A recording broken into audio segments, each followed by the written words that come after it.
ನಮಸ್ಕಾರ ಸ್ನೇಹಿತರೆ ಕರ್ನಾಟಕದ ಪ್ರತಿಷ್ಠಿತ ಬ್ಯಾಂಕಿನ ಪರವಾನಗಿಯನ್ನ ಈಗ ಭಾರತೀಯ ರಿಸರ್ವ್ ಬ್ಯಾಂಕ್ ರದ್ದು ಮಾಡಿದೆ. ಭಾರತೀಯ ರಿಸರ್ವ್ ಬ್ಯಾಂಕಿನ ನಿಯಮಗಳನ್ನು ಪಾಲನೆ ಮಾಡಿದ ಕಾರಣ ಕರ್ನಾಟಕದ ಪ್ರತಿಷ್ಠಿತ ಕೋಆಪರೇಟಿವ್ ಬ್ಯಾಂಕಿನ ಲೈಸೆನ್ಸ್ ಅನ್ನು ರದ್ದು ಮಾಡಲು ಈಗ ಭಾರತೀಯ ರಿಸರ್ವ್ ಬ್ಯಾಂಕ್ ಆದೇಶವನ್ನು ಹೊರಡಿಸಿದೆ. ಹೌದು ಸ್ನೇಹಿತರೆ, ಕರ್ನಾಟಕದ ಕಾರವಾರ ಅರ್ಬನ್ ಕೋಆಪರೇಟಿವ್ ಬ್ಯಾಂಕಿನ ಲೈಸೆನ್ಸ್ ರದ್ದು ಮಾಡಲು ಈಗ ಭಾರತೀಯ ರಿಸರ್ವ್ ಬ್ಯಾಂಕ್ ಆದೇಶವನ್ನು ಹೊರಡಿಸಿದೆ. ದಿ ಕಾರವಾರ ಅರ್ಬನ್ ಕೋಆಪರೇಟಿವ್ ಬ್ಯಾಂಕಿಗೆ ನೀಡಲಾಗಿದ್ದ ಪರವಾನಗಿಯನ್ನು ರದ್ದು ಮಾಡಲು ಈಗ ಭಾರತೀಯ ರಿಸರ್ವ್ ಬ್ಯಾಂಕ್ ಆದೇಶವನ್ನು ಹೊರಡಿಸಿದೆ. ದಿ ಕಾರವಾರ ಅರ್ಬನ್ ಕೋಆಪರೇಟಿವ್ ಬ್ಯಾಂಕಿನ ಬಳಿ ಅಗತ್ಯವಾದ ಬಂಡವಾಳವಿಲ್ಲ. ಅಷ್ಟೇ ಮಾತ್ರವಲ್ಲದೆ ಬ್ಯಾಂಕಿನ ಗಳಿಕೆಯೂ ಕೂಡ ಚೆನ್ನಾಗಿಲ್ಲ. ಈ ಕಾರಣಗಳಿಂದ ಭಾರತೀಯ ರಿಸರ್ವ್ ಬ್ಯಾಂಕ್ ಈಗ ದಿ ಕಾರವಾರ ಅರ್ಬನ್ ಕೋಆಪರೇಟಿವ್ ಬ್ಯಾಂಕಿನ ಲೈಸೆನ್ಸ್ ರದ್ದು ಮಾಡಲು ಆದೇಶವನ್ನು ಹೊರಡಿಸಿದೆ.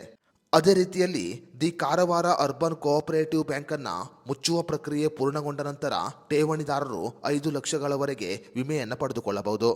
5 ಲಕ್ಷ ಅಥವಾ ಅದಕ್ಕಿಂತ ಹೆಚ್ಚಿನ ಹಣವನ್ನು ಠೇವಣಿ ಇಟ್ಟವರು 5 ಲಕ್ಷ ರೂಪಾಯಿಗಳ ಠೇವಣಿ ವಿಮೆಯನ್ನು ಪಡೆದುಕೊಳ್ಳಬಹುದಾಗಿದೆ. 5 ಲಕ್ಷ ರೂಪಾಯಿಗಿಂತ ಹೆಚ್ಚಿನ ಹಣವನ್ನು ಈ ಬ್ಯಾಂಕಿನಿಂದ ಮರಳಿ ಪಡೆದುಕೊಳ್ಳಲು ಸಾಧ್ಯವಿಲ್ಲ. ಅದೇ ರೀತಿಯಲ್ಲಿ ದಿ ಕಾರವಾರ ಅರ್ಬನ್ ಕೋಆಪರೇಟಿವ್ ಬ್ಯಾಂಕಿನ ಠೇವಣಿದಾರರ ಪೈಕಿ 92.9% ಮಂದಿ ತಮ್ಮ ಠೇವಣಿಯ ಪೂರ್ಣ ಮೊತ್ತವನ್ನು ವಿಮಾ ಪರಿಹಾರ ರೂಪದಲ್ಲಿ ಪಡೆದುಕೊಳ್ಳಲು ಅರ್ಹರಾಗಿದ್ದಾರೆ ಅಂತ ಈಗ ಭಾರತೀಯ ರಿಸರ್ವ್ ಬ್ಯಾಂಕ್ ತನ್ನ ಹೇಳಿಕೆಯಲ್ಲಿ ತಿಳಿಸಿದೆ. ಭಾರತೀಯ ರಿಸರ್ವ್ ಬ್ಯಾಂಕ್ ನೀಡಿರುವ ಮಾಹಿತಿಯ ಪ್ರಕಾರ ವಿಮಾ ವ್ಯಾಪ್ತಿಯಲ್ಲಿ ಇರುವ ಠೇವಣಿಗಳ ಪೈಕಿ ಸುಮಾರು 37,79,00,000 ರೂಪಾಯಿ ಹಣವನ್ನು ಈಗಾಗಲೇ ಪಾವತಿ ಮಾಡಲಾಗಿದೆ. ಅಷ್ಟೇ ಮಾತ್ರವಲ್ಲದೆ ದಿ ಕಾರವಾರ ಅರ್ಬನ್ ಕೋಆಪರೇಟಿವ್ ಬ್ಯಾಂಕಿನ ಕಾರ್ಯಾಚರಣೆಗಳನ್ನು ಮುಂದುವರಿಸಲು ಅವಕಾಶವನ್ನು ಮಾಡಿಕೊಡುವುದು ಠೇವಣಿದಾರರ ಹಿತಾಸಕ್ತಿಗೆ ವಿರುದ್ಧವಾಗಿದೆ ಅಂತ RBI ತನ್ನ ಪ್ರಕಟಣೆಯಲ್ಲಿ ತಿಳಿಸಿದೆ. The Karwar urban cooperative bank ಈಗ ಭಾರತೀಯ ರಿಸರ್ವ್ ಬ್ಯಾಂಕಿನ ನಿಯಮಗಳನ್ನು ಪಾಲನೆ ಮಾಡದ ಕಾರಣ ಲೈಸೆನ್ಸ್ ಅನ್ನು ರದ್ದು ಮಾಡಲಾಗಿದೆ.